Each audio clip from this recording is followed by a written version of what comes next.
This would have to be bittersweet news for most Nebraska fans, ardent, loyal Nebraska fans who care about the program, care about the players, and understand the contributions and realize and recognize and appreciate the contributions of one Adrian Martinez. Well, we know that Adrian Martinez had entered the transfer portal, and now he's finally made his decision. He's going to Kansas State. Welcome to the Voice of College Football, Huskers. Please like the video, share the videos out on social media. Consider this. We need to grow the channel, build the channel. There are tons of people out there that don't know that we're here talking Nebraska football every day with you. Best discussion, debate, and analysis, and our live Nebraska show every Tuesday night at 6 Central, every Tuesday night with Greg Peterson from Husker Online. So bring in some Nebraska fans. Let them know we're here.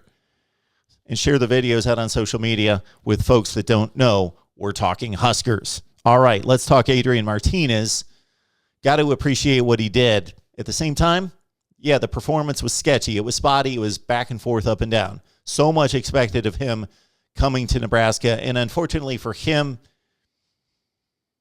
he entered the program at the same time that there was huge decline in the program, huge transition in the program, hope in the program because of the hiring of Scott Frost that never materialized.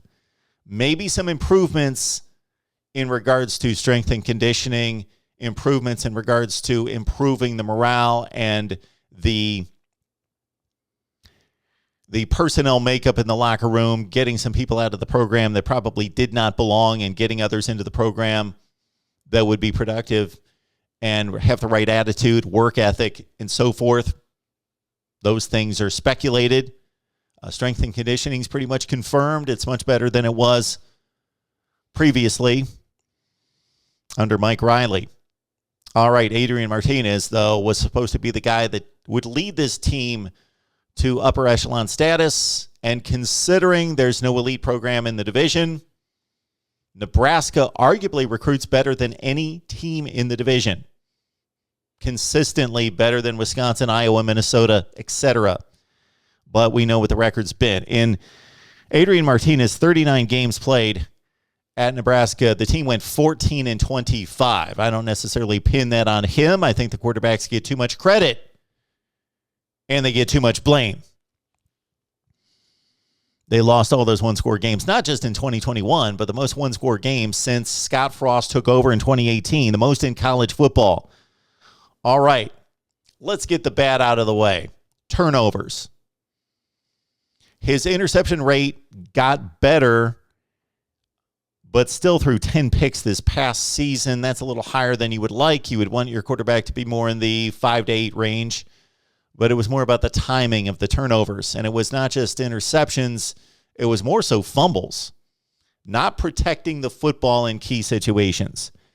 62% this past season, almost 2,900 yards, 14 touchdowns, 10 picks. Not a good ratio. 13 rushing touchdowns. He also brought that to the table. And then a big negative, not necessarily that he brought to the table, but because of the lack of protection along the offensive line, partially because of the way he was used, and partially because of his style of play, Adrian Martinez started to break down a few years ago and would bounce back, break down, bounce back. He was probably never close to 100%. For his career, 63.5% completion percentage, 45 touchdowns, 30 picks, 35 rushing touchdowns, and unfortunately couldn't start his last game at Nebraska against Iowa.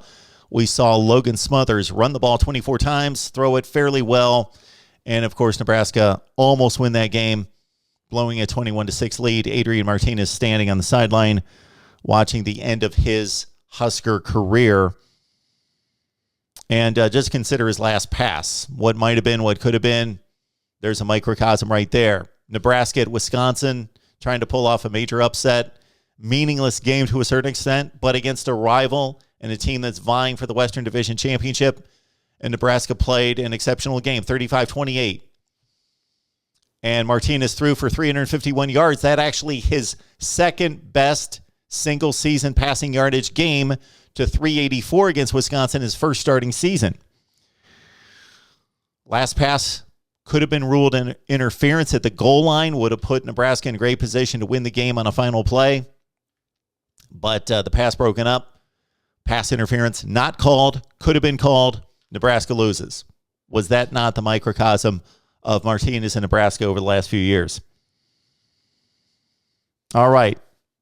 He is the number one career total offensive leader in the history of Nebraska football. Let that sink in.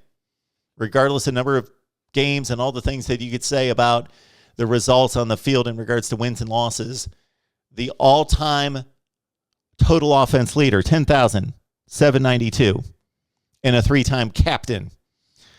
So he was recognized by his teammates as being a leader, being a gamer, being somebody that they wanted in the locker room. Number 2 all-time in passing yardage. Number 4 all-time in passing touchdowns. In terms of single-season passing yardage totals, he finished 6th and 9th in those respective categories. But in terms of his 2022, does he get healthy? He had to take a surgery on the right shoulder, so there's speculation that he might sit out for 22 and then come back in 2023. If he plays in 2022, most likely he's going to be the front runner for the starting job and replacing Skylar Thompson at Kansas State, a team that went 7-5 onto a bowl game this year.